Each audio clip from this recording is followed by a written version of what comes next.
ng bayan, maasahan anumang panahon. Magandang araw po sa ating lahat. Narito ang update sa lagay ng panahon ngayong araw ng Miyerkules, July 17, 2024. Patuloy pa rin nakakaapekto ang low pressure area sa malaking bahagi ng bansa. Huli itong namataan sa silangan ng Visayas at ayon sa pag-asa, posible itong lumakas na bagyo ngayong araw at posibleng tawaging bagyong Butchoy. Samantalang ang hanging habagat naman ang patuloy na magpapaulan sa kanlurang bahagi ng Southern Luzon at Mindanao at magpapaulan din ang localized thunderstorms lalo na sa hapon at gabi sa natitirang bahagi ng ating bansa.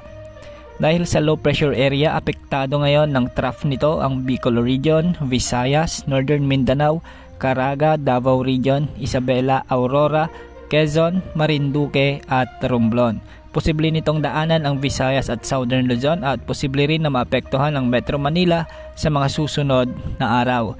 Kung sakali mong mabuo bilang bagyo, papangalanan ito ng pag-asa bilang Butchoy o ang ikalawang bagyo sa Pilipinas ngayong taon.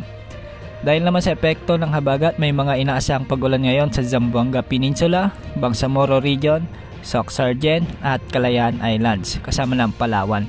Magiging bahagyang maulap naman ang mga kalangitan na may mga isolated rains sa Bataan, sa natitirang bahagi ng Calabarzon, natitirang bahagi ng Mimaropa kasama ng Metro Manila.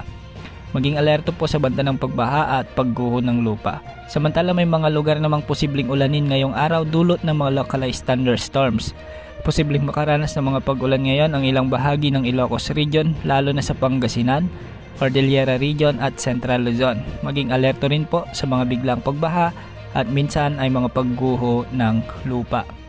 Samantala, isa pang potensyal na sama ng panahon o bagyo ang posibleng mabuo sa silangan ng bansa sa mga susunod na araw ayon sa pag-asa at posible itong pumasok sa ating Philippine Area of Responsibility. Ayon sa pag-asa, nasa low to moderate ang tsansa nitong lumakas at ating titignan ang mga development nito sa mga susunod na araw.